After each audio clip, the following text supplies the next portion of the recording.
Bonjour et bienvenue dans cette vidéo où on va parler des fonctions, et c'est la deuxième vidéo qui va aborder les généralités sur les fonctions. En précédente, on parlait de l'expression d'une fonction et de comment on peut l'utiliser pour déterminer une image et un antécédent. Aujourd'hui, on va continuer de parler d'image et d'antécédent, mais avec des représentations différentes des fonctions. Donc on va parler du tableau de valeurs et ensuite du graphique. Alors on commence par le tableau de valeurs. Alors déjà, qu'est-ce que c'est un tableau de valeurs? C'est pas très compliqué, je vais vous en faire un. Il s'agit d'un tableau dans lequel on va avoir des valeurs, comme son nom l'indique, de plusieurs images et antécédents d'une fonction. Donc généralement c'est un tableau à 2 lignes. On va en faire un rapidement. On va faire plusieurs petites colonnes pour que ce soit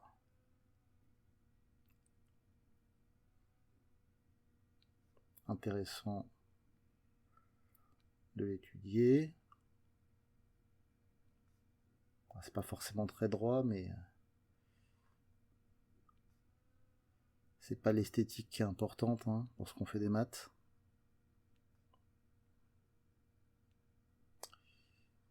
Voilà, et on fait la séparation.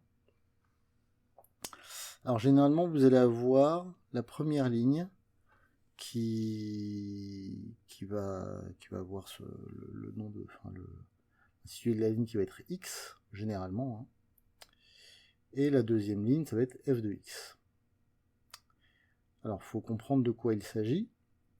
La première ligne avec le x, donc c'est le nombre qui se trouve généralement entre parenthèses lorsque vous écrivez f de x. Donc ce nombre là on avait déjà parlé, c'est l'antécédent. Et quand on avait l'expression d'une fonction, donc par exemple quand on avait f de x égale, j'ai un peu mal fait mon égal, on va recommencer, moins 2x plus 7, donc ici c'était l'antécédent, et puis ici, quand on avait fait le calcul, on avait l'image.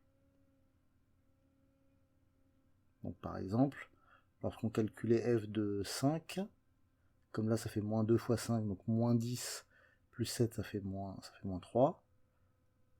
Donc là l'antécédent c'était 5 et l'image c'était moins 3. Donc là, sur le même principe, ce qu'il y a dans la parenthèse, c'est l'antécédent.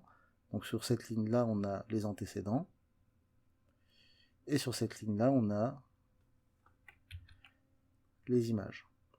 Parce que le f de x, c'est le résultat du calcul. Une fois qu'on a fini le calcul, en remplaçant le x par un nombre, ça donne l'image. Alors dans un tableau de valeurs, en fait, ce que vous allez avoir généralement, c'est que vous n'allez pas avoir l'expression de la fonction. Donc ce que j'ai mis au-dessus, là, ça on va pas l'avoir.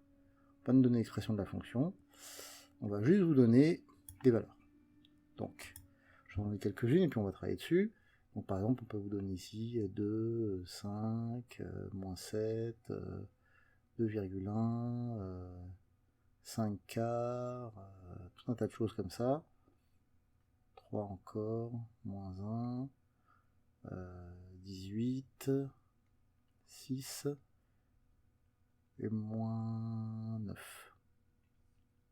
Voilà. Et en dessous, on peut avoir plusieurs petites choses. Donc on peut avoir moins 7, on peut avoir 3, ici on peut avoir encore un autre moins 7, ici on peut avoir 0,2 par exemple, ici on peut avoir 5, ici on peut avoir 1, ici on peut avoir 0, on peut avoir un autre 0 ici, éventuellement un autre 0 ici, et puis ici on va mettre une fraction, on va mettre 4 tiers. Voilà. Donc généralement, le tableau de valeurs, il se présente comme ça dans un exercice, et on va vous poser des questions comme trouver l'image de... je vais écrire. On peut vous demander l'image de 5. Alors il faut juste savoir dans quel sens on lit. Si on vous demande l'image de 5, ça veut dire que 5 c'est l'antécédent. Donc l'image de 5, vous allez le trouver ici. 5 c'est l'antécédent, donc son image de 5 c'est 3. Donc l'image de 5 c'est 3. Donc à ne pas confondre avec cette ligne-là, attention. Ici, c'est l'antécédent de 5 qu'on trouve, pas l'image. On fait très attention à ça. Et par contre, pour les antécédents, faites attention. On peut vous demander des antécédents, mais quelquefois on peut avoir plusieurs antécédents. Alors, on va prendre un exemple simple au début avec un seul antécédent. C'est un peu mieux. Donc antécédent de, on va prendre un truc simple, de 3. Voilà. Antécédent de 3, donc on va changer la partie 3. On va prendre autre chose que 3. On va prendre 1. Voilà, antécédent de 1. Donc là, comme c'est l'antécédent de 1 qu'on nous demande, c'est que 1 c'est l'image, donc on regarde dans la deuxième ligne où est-ce qu'on a 1, il est ici, donc c'est-à-dire que l'antécédent de 1 c'est 5 quarts. J'ai un peu mal écrit. Donc c'est 5 quarts. Voilà. Et maintenant pour les antécédents, des fois, vous pouvez en avoir plusieurs pour un même nombre. Donc si par exemple je cherche les antécédents donc au pluriel de 0, je vais en avoir plusieurs, parce que j'en ai un là, j'en ai un là, j'en ai un là. Donc ça va être 3, 18 et moins 9. Donc la grosse différence entre les antécédents et les images, c'est quelque chose qu'on retrouve également dans le calcul, par ailleurs, c'est que une image, on peut toujours trouver une image avec ça va être toujours un seul nombre. Il se peut que vous tombiez sur des questions où vous n'avez pas d'image, ça arrive de ne pas avoir d'image, mais c'est un peu plus rare, et puis les images, on ne peut en avoir qu'une seule, on ne peut jamais en avoir plusieurs. Les antécédents, ça va être régulier que vous en ayez plusieurs, donc il peut y en avoir un, il peut y en avoir plusieurs, et quelquefois il peut n'y en avoir aucun. C'est possible qu'un nombre n'ait aucun antécédent également. Donc faites attention à cette différence entre les images et les antécédents. Les images, c'est tout le temps une seule. Les antécédents, ça peut être plusieurs, ça peut être 0, ça peut être un seul nombre. Mais il y a toute cette variété à prendre en compte. Donc ça, c'est pour les tableaux de valeurs. Donc c'est pas bien compliqué, faut juste savoir lire le tableau dans le bon sens. Et c'est facile. Donc ça, c'est première représentation. Deuxième représentation, on va le faire un peu plus droit. Ça va être les représentations graphiques, cette fois-ci, des fonctions. Alors lorsqu'on a une fonction, on peut avoir sa représentation graphique qui va être dans un repère, une courbe qui représente la fonction. Donc là, on a une courbe d'une fonction qu'on va appeler la fonction g. Donc cette fonction-là, on a sa courbe qui nous est donnée dans un exercice. Et de la même façon, on va pouvoir déterminer les images et les antécédents de cette fonction. On va prendre des couleurs pour illustrer tout ça. Si ici on vous demande l'image de 2, ce que vous allez faire, alors je vais écrire, ici l'image de 2, vous allez chercher sur l'axe des abscisses le 2. Donc là il est ici. Et une fois que vous avez trouvé le 2, vous allez soit remonter, soit descendre, mais verticalement, jusqu'à la courbe. Donc là, on remonte à partir de là, hop, hop, hop, hop, hop, et on atteint la courbe ici. Donc une fois qu'on a atteint la courbe, on va aller horizontalement jusqu'à l'axe des ordonnées, où on va lire la réponse, qui est ici, qui est 1. Donc l'image de 2, c'est 1. Voilà, donc on peut faire ça par exemple pour 5 aussi, image de 5.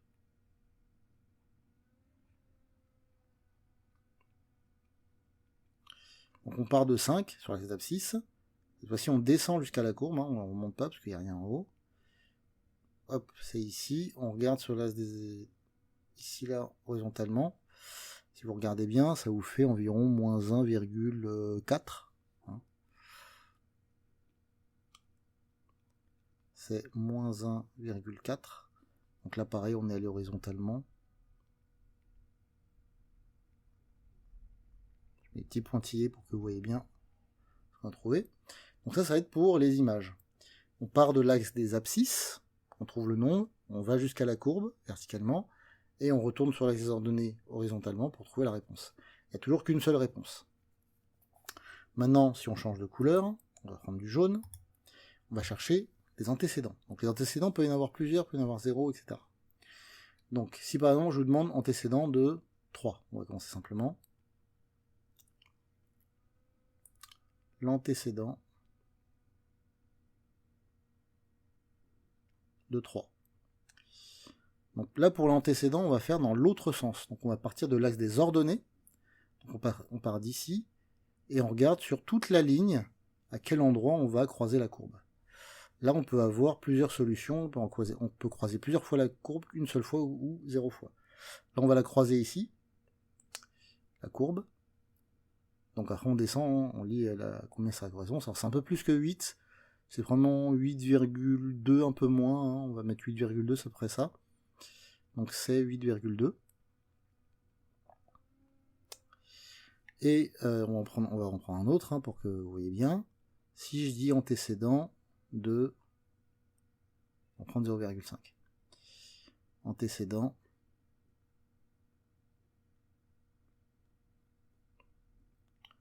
de 0,5. Alors, 0,5, donc on est à peu près là.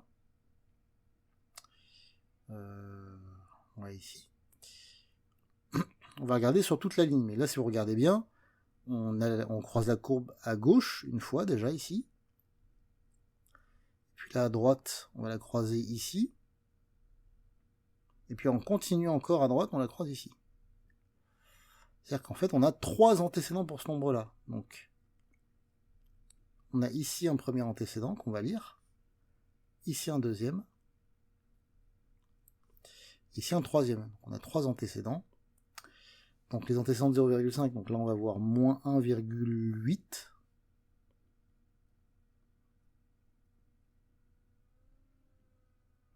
Ensuite le deuxième ici c'est 2,4.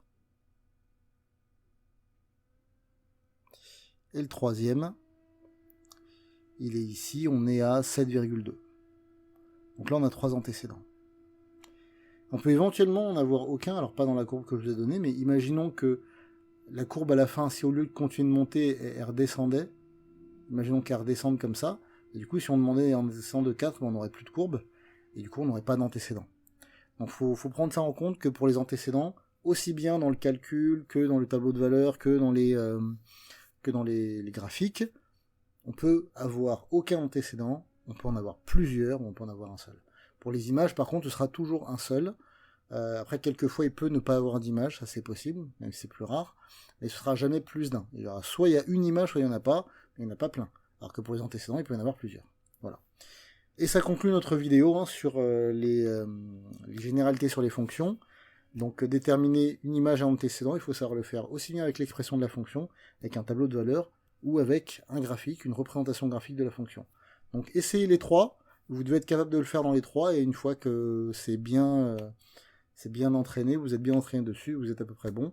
Donc comme d'habitude, hein, ce que je vous dis toujours, l'entraînement rend performant, donc essayez, réessayez, jusqu'à ce que vous y arrivez dans tous les cas de figure, et après vous serez prêt.